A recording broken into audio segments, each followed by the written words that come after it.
그때에 제자가 더 많아졌는데 헬라파 유대인들이 자기의 과부들이 매일의 구제에 빠짐으로 히브리파 사람을 원망하니 12사도가 모든 제자를 불러 이르되 우리가 하나님의 말씀을 제쳐놓고 접대를 일삼는 것이 마땅하지 아니하니 형제들아 너희 가운데서 성령과 지혜가 충만하여 칭찬받는 사람 7을 택하라. 우리가 이 일을 그들에게 맡기고 우리는 오로지 기도하는 일과 말씀 사역에 힘쓰리라 하니 온 무리가 이 말을 기뻐하여 믿음과 성령이 충만한 사람 스데반과 또 빌립과 브로고로와 니가노르와 디몬과 바메나와 안디옥 사람 유대교에 입교했던 안디옥 사람 니골라를 택하여 사도들 앞에 세우니 사도들이 기도하고 그들에게 안수하니라. 하나님의 말씀이 점점 왕성하여 예루살렘에 있는 제자의 수가 더 심히 많아지고 허다한 제사장의 무리도 이 도에 복종하니라. 아멘. 교회의 일꾼을 세우는 원칙을 우리 말씀을 통해서 두 가지로 살펴봅니다. 두 가지로 살펴보는데 첫 번째, 우리가 교회의 직무자는 감투가 아니라 사역을 위해 일꾼을 세워야 된다 하는 겁니다. 뭐라고요? 감투가 아니라 무엇을 위해서? 사역을 위해서. 하나님의 일을 위해서, 사역을 위해서 세워야 된다. 자, 감투가 뭡니까? 감투라는 것은 직장이나 군대에서 계급이 올라가죠. 그렇듯이 교회 직무를 계급으로 생각하고 또 그래서 군림하고 권위를 세우는 그런 자세를 바로 감투를 쓴다. 이제 그런 말을 하는데 교회 직무는 감투가 아닙니다. 계급도 아니고요. 서열도 아니죠. 집사보다 권사님이 높고 권사보다 장로가 높고 뭐 이런 계급장놀이가 아니라는 겁니다. 직무가 계급이 되는 순간 또 직무가 서열이 되는 순간 교회는 이제 타락하고 망하게 되는 길로 가는 거예요. 자, 교회의 직무는 감투를 위해서가 아니라 오직 일을 위해서, 사역을 위해서 세워져야 합니다. 그래서 우리 중심교회가 제가 이제 온 지 4년째 되는 올해 이제서야 이제 직무자를 세우는 이유도 정말 일꾼들을 정말 필요한 일들을 위해서 세우기 위해서 그동안 어떻게 보면 기다려온 세월들이라고 할 수 있습니다. 일을 위해서 세워야지 자리를 위해서 세우는 것이 아니다 하는 것을 꼭 우리가 명심해야 될 것이고요. 그리고 직무를 맡으면 군림하고 권위를 내세울 것이 아니고 더 열심히 봉사하고 더 열심히 섬기기에 집중해야 될 것입니다. 자, 더 큰 직무는 더 큰 섬김, 열심을 하라고 주는 것이잖아요. 그러므로 우리가 직무를 맡는다는 것을 책임을 가지고 또 어떻게 보면 부담을 가지고 또 하나님을 위해서, 교회를 위해서, 또 성도를 위해서 섬기는 그런 직무가 되어야 될 것입니다. 그래서 직무가 감투가 아니기 때문에 직무를 맡는 일에 다음 세 가지가 우리 교회에서는 없어야 됩니다. 첫 번째, 뭐가 없어야 되느냐? 자만심, 실망감, 시기심이 없어야 됩니다. 무슨 말씀인지 아시겠죠? 자, 직무를 맡았다고 자만할 필요가 없습니다. 큰 임무를 맡아서 큰 헌신을 하게 됐는데 자만할 이유가 되지 않습니다. 직무를 맡은 분들은 더 겸손하게, 더 낮은 자세로 더 열심히 헌신할 각오를 해야 할 것입니다. 반면에 직무를 못 맡았다고, 투표에서 떨어졌다고 실망하고 시기 질투할 필요가 없는 거예요. 어느 교회 장로님 선교에 낙선한 이 집사님이 너무나 실망해가지고 그동안 맡았던 사역 다 포기하고 교회를 옮기고 싶다, 이제 그런 말을 하는 것을 제가 들었습니다. 왜 그래야만 됩니까? 이게 직장에서 진급에 누락되면 직장이 싫어지고 옮기고 싶어지듯이 교회 직무 자체를 감투로 생각하니까 거기서 떨어진 것이 견딜 수가 없는, 그렇게 되는 거예요. 교회 직무는 감투가 아닙니다. 진급도 아니고요. 오직 하나님의 더 큰 사역을 맡는 무거운 책임감이고 더 헌신해야 될 자리다 하는 것을 우리 모두가 명심하고 기억해야 할 것입니다. 두 번째, 교회 직무가 감투가 아니므로 화려한 임직식은 없어야 합니다. 대부분 교회 임직을 보면 벼슬을 얻는 것처럼 막 축하하는 그런 임직식으로 치러지죠. 잔치를 벌입니다. 기념품 나눠주고 화려한 행사를 치릅니다. 그러나 임직식이라는 것은 하나님의 종으로 부름받는 거예요. 엄숙함과 진지한 결단이 있는 거룩한 예식이 되어야 됩니다. 그래서 우리 중심교회 임직식은 주일 이 낮 예배 시간에 치러질 것입니다. 모든 성도들 앞에서 하나님이 맡기신 직무를 겸손하게 순종하고 온 교회에 충성하겠습니다. 그렇게 서약하는 그런 임직식으로 치러질 것입니다. 화환도 없을 것입니다. 또 꽃다발이나 선물도 없을 것입니다. 부조금이 오가는 그런 일도 없을 것입니다. 오직 하나님 앞에서 엄숙한 결단과 교회 앞에서 충성을 맹세하는 거룩한 서약만이 있는 그런 깨끗한 임직식이 될 수 있기를 바랍니다.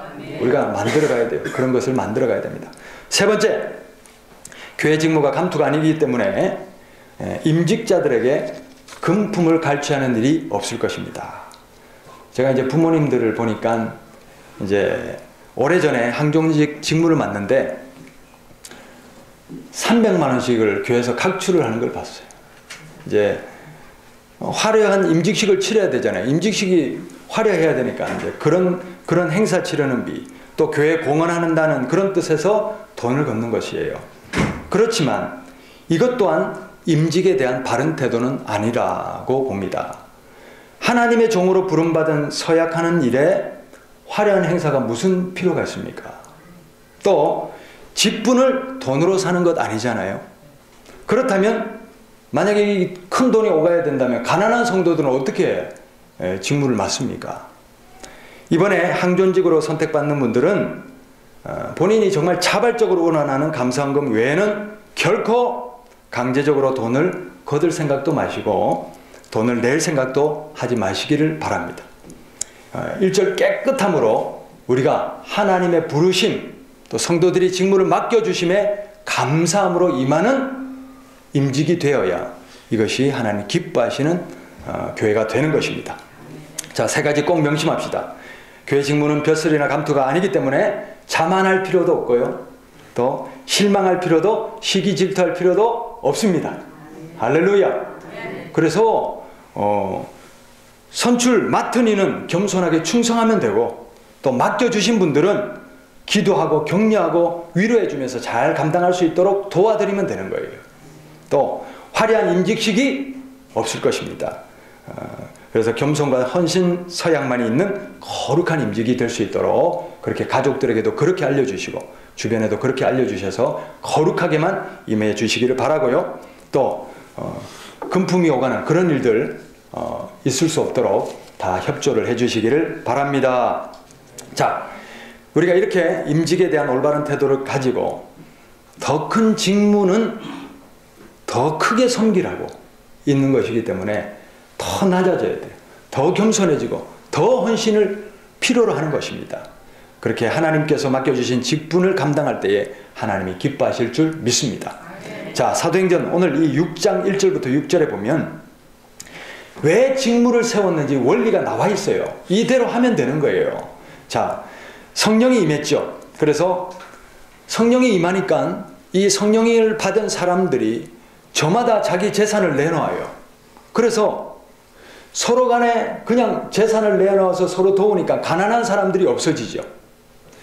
그러면서 가난한 성도들을 구제하고 돌보고 이웃을 향해서 내놓고 이런 일들이 왕성해지기 시작했습니다. 그런데 성도들이 늘어나서 수천 명씩 이제 성도들이 갑자기 늘어나니까 이렇게 구제하고 나누고 재정을 출납하는 일들을 12명의 예수님의 제자들이 이 사도들이 맡아서 하려니까 이 수천 명 그거 파악하고 나눠주고 얼마나 일이 많겠습니까? 얼마나 복잡하겠습니까? 그러니 기도하고 말씀에 전념해야 되는데 이 시간이 줄어들고 이 재정 출납하고 성도들을 구제하는 이 일에만 온통 신경이 다 쓰이는 거예요. 자, 그러다 보니 어떤 일이 일어나느냐? 헬라파와 히브리파 사이에 갈등이 생깁니다. 자, 여기서 헬라파 유대인이 뭐냐면, 헬라파 유대인들이라는 것은 디아스포라라고 들어보셨죠? 흩어진 유대인들. 여러 나라로 흩어져 살던 유대인들이 흩어져 살다가 다시 예루살렘으로 돌아와서 정착을 했어요. 그런데 우리나라가 일제시대를 맞으면서 만주의 징병으로 끌려가기도 하고, 또 일본에 먹고 살기 위해서 또 자발적인 이주도 하고, 그랬다가 다시 들어오지 않아요. 해방받아서 다시 들어왔는데, 그런데 만약에 2세대 3세대가 돼보셔요. 그러면 우리 한국말을, 한글을 못 쓰지요. 중국말, 일본말 쓰는 사람들이 들어올 것 아닙니까? 이제 이런 격입니다. 이 디아스포라, 흩어진 유대인들이 여러 지역에 흩어 살다가 다시 이제 고국 땅에 돌아오게 됐는데, 말은 헬라 말을 쓰는 거예요. 히브리, 본토 히브리 말이 아니라 헬라 말을 쓰게 되는 그 유대인들을 가리켜서 헬라파 유대인 이렇게 말합니다. 반면에 그냥 본토에 꿋꿋하게 눌러서 살면서 히브리 말을 계속 쓰는 유대인들을 가리켜서 히브리파, 본토박이 유대인이다. 이제 그렇게 얘기하는 거죠. 그런데 이렇게 구제를 하다 보니까 공교롭게도 히브리파 과부들에게는 이 구제가 잘 이루어지는데 꼭 헬라파가 이제 누락이 되는 거예요. 그러니까 말이 나오고 잡음이 생기고 어려움이 교회에 생긴 겁니다. 자, 이때 이 위기, 이 불만을 어떻게 해결합니까? 해결하는 방법을 보니까 사도들은 말씀과 기도에만 집중하고, 성도들을 구제하고 봉사일을 하는 일은 누구를 세웁니까? 일꾼들을 세워서 맡기는 거예요. 그래서 업무를 분담하고 나니까 7절에 뭐라고 되어 있습니까? 하나님의 말씀이 점점 왕성하여지고 예루살렘에 있는 제자의 수가 심히 많아지고, 심지어 허다한 제사장의 무리도 이 믿음의 도에 복종하기 시작했다. 이렇게 되어 있습니다. 그래서 일꾼들은 세우는 목적이 뭡니까? 일을 위해서, 사역을 위해서, 교회를 돕고 성도를 섬기고 또 예수님의 몸인 교회를 든든히 받들어 일으키는 일을 위해서, 사역을 위해서 세워지는 것이다 하는 것을 우리가 꼭 기억할 필요가 있습니다. 이제 우리 중심교회가 일꾼을 세워야 될 때가 왔습니다. 이제 목회자 혼자 감당하던 여러 가지 업무를 좋은 일꾼을 세워서 이제는 분담해야 될 때가 왔고, 그래서 원활하게 사역을 감당함으로 더욱 든든히 세워지는 그런 교회를 우리 모두가 함께 만들어 가야 될 때가 왔습니다. 그래서 일꾼을 세우는 것이다. 꼭 기억하시고요. 우리 에베소서 4장 한번 찾아보시죠. 에베소서 4장 11절 12절 말씀. 그가 어떤 사람은 사도로, 어떤 사람은 선지자로, 어떤 사람은 복음 전하는 자로, 어떤 사람은 목사와 교사로 삼으셨으니. 자, 이는 왜 이런 직무를 뒀습니까? 그 이유는 첫 번째 읽읍시다. 성도를 온전하게 하며. 자, 성도를 어떻게 한다고요? 온전하게 한다. 이 온전하다는 말에 헬라 원뜻을 찾아보니까 완벽하게 설치하다 이런 뜻입니다. 우리가 무슨 시스템을 구축한다든가 이런 걸 할 때 완벽하게 설치하잖아요. 그런 것처럼 성도들을 어떻게 하는 거예요? 온전하게 한다. 서로 완전하게 하고 그 자리에서 모든 일들을 역할을 잘 감당할 수 있도록 세워주고 일으키는 그런 일들을 하게 하며, 두 번째는요, 봉사의 일을 하게 하며, 세 번째는요, 그리스도의 몸인 교회를 어떻게 한다고요? 세우려 함이라. 할렐루야. 이 일을 위해서 직무자를 세웠다 하는 거예요. 자, 세 가지 기억합시다. 성도를 온전하게. 자, 그래서 누구든지 직무자로 세워지면 어떻게 해야 됩니까? 자기를 돌보는 것만, 그동안 신앙생활이 자기를 돌보는 신앙생활에만 국한됐다면 이제는 어떻게 돼요? 성도를 돌보고, 그 다음에요, 봉사하고, 그 다음에요, 그리스도의 몸, 교회가 어떻게 하면 든든히 세워질까, 평안히 세워질까, 이런 것들에 집중하셔서 그런 사역에 쓰임받을 수 있는 직무자들이 되실 수 있기를 바랍니다. 할렐루야. 그래서 이 원칙 아래서 오직 예수님의 몸인 교회와 성도와 또 봉사의 일들에 쓰임받는 하나님의 일꾼들이 세워지는 복된 임직이 될 수 있기를 간절히 바랍니다. 자, 두 번째, 두 번째, 일꾼을 세우는 두 번째 원칙이 뭐냐? 교회 일꾼은 존경받는 인품의 사람이어야 합니다. 뭐라고요? 존경받는 인품의 사람이어야 한다. 자, 디모데전서 3장 찾아보세요.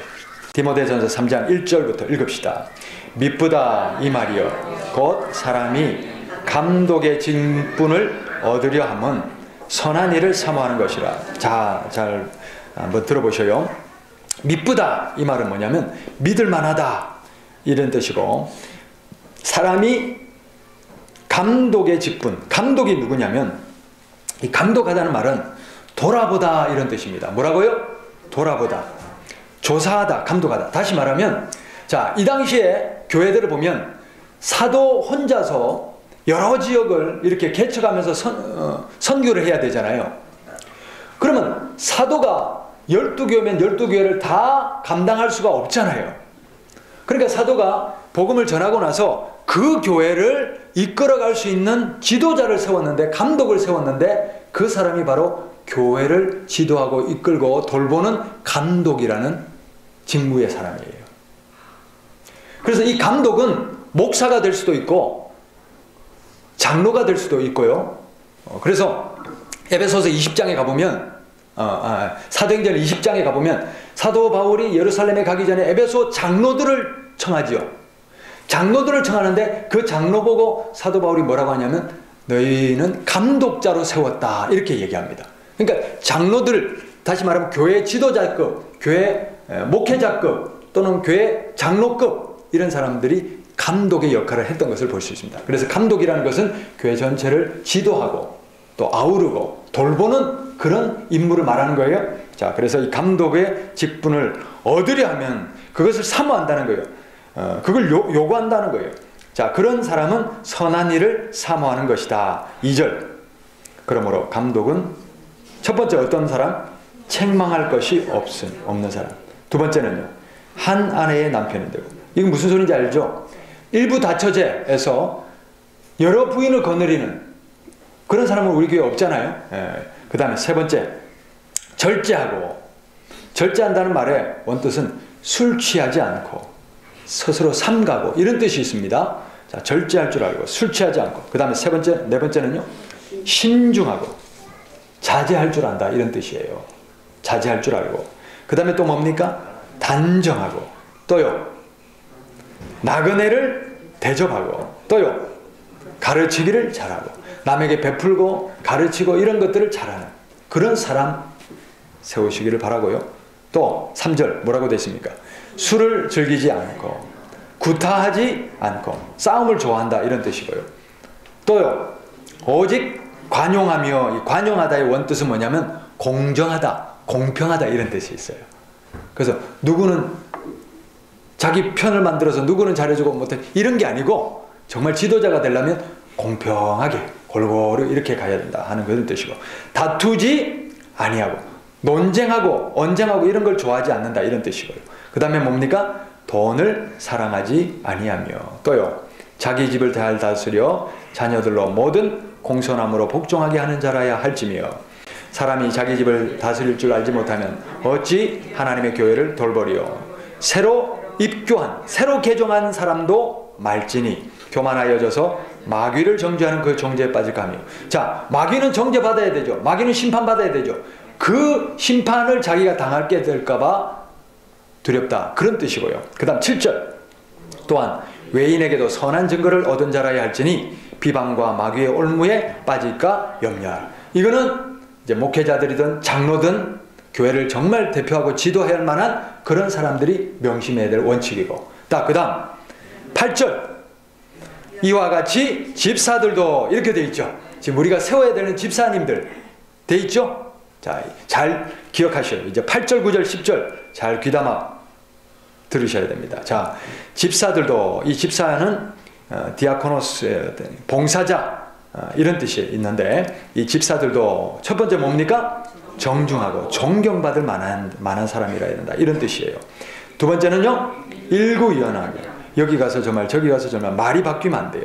일구이연하지 않고. 그 다음에요, 술에 집착하지 않고. 네, 또요, 더러운 이익을 탐하지 않고. 그 다음에요, 깨끗한 양심 안에서 믿음의 비밀을 가진 자라야 합니다. 자, 그래서 10절, 이에 사람들을 먼저 시험하여 보고 그 후에 정말 책망할 것이 없으면 집사의 직분을 맡겨라 하는 겁니다. 할렐루야. 잘 새기시고 좋은 일꾼 뽑으셔요. 뽑읍시다. 할렐루야. 그 다음, 자, 여자들 나오죠. 이게 이제 우리 여자 집사님들, 또 여자 권사님들을 말하는 거예요. 자, 11절 잘 새겨서 한번 읽읍시다. 여자들도 이와 같이 정숙하고 똑같이 존경받을 만하고, 이런 뜻이고요. 그 다음, 모함하지 아니하며 거짓된 말 여기저기 퍼뜨리지 않는다는 뜻이에요. 거짓된 비방하지 않고, 말이 무거워야 돼요. 특히 우리 여자 직무자들은 말을 조심하라고 그러잖아요. 그렇죠? 그 다음에 또 뭡니까? 절제하며 술 취하지 않는다, 이런 뜻이고요. 모든 일에 충성되다는 말은 믿을 만하다, 이런 뜻이에요. 모든 일을 맡겨도 믿을 만하다, 이런 사람을 세워야 할지니라. 할렐루야. 12절 13절 읽읍시다.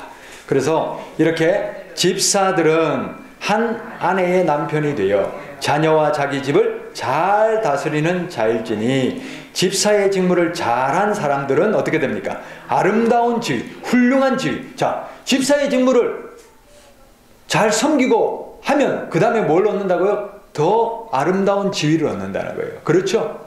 그래서 나중에 감독의 역할을 할 수도 있고, 장로와 이런 사람들로 이제 더 아름다운 훌륭한 지위를 얻게 된다, 그런 뜻이고, 그 다음에 뭡니까? 그리스도 예수 안에 있는 믿음 안에서 큰 담력을 얻느니라.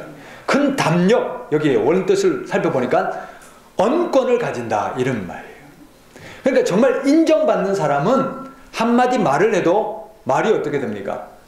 그게 무게가 있죠. 그 언권을 가질 수 있게 된다. 그래서 집사의 역할을 훌륭하게 감당하면 우리가 소위 말하는 말빨이 선다, 뭐 이런 말 하잖아요. 그런 것처럼 말의 권세가 있게 된다, 이런 그런 뜻입니다.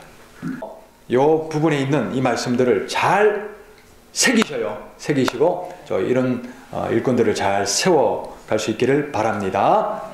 자, 그래서 우리가 직무자를 선택하는 기준은 사회적 부나 재산이 돼서는 안 됩니다. 그렇죠? 또요, 사회적 지위나 명예가 선택의 기준이 돼서도 안 될 것입니다. 일꾼을 세우는 원칙은 오직 온전한 신앙을 보시기를 바라고요. 정말 성령의 사람인가, 믿음의 큰 비밀이 그 안에 있는가 보셔야 되고요. 그리고 존경받는 인품의 사람이라야 된다 하는 것을 꼭 기억하시고, 올바른 일꾼을 우리가 세워서 우리 한 주간 동안 기도하시고 또 분별력을 가지시고 적격의 사람들을 잘 뽑아 세울 수 있기를 바랍니다. 자, 우리가 일꾼을 잘 세워야 되지만 그것보다 더 중요한 게 있어요. 뭐냐면 나 스스로가 그런 일꾼으로 준비되는 것이 더 필요합니다. 그렇죠? 다 준비된 일꾼이면 누구든 세울 수 있는 거예요. 그런 것처럼 어떤 사람을 뽑을 것이냐, 이것도 중요하지만 내가 그런 사람으로 준비되는 것이 더 중요한 것 같아요. 그래서 준비된 그릇, 준비된 일꾼은 반드시 하나님이 쓰시게 돼 있는 거예요. 좋은 일꾼으로 스스로 준비하시고 또 좋은 일꾼을 잘 세워서 우리 모두 교회를 더욱더 든든히 세우고 성도들을 온전하게 하며 봉사의 일을 능력 있게 감당하며 하나님의 일들에 이 마지막 때에 쓰임받을 수 있는 우리 중심교회로 세워질 수 있기를 바랍니다.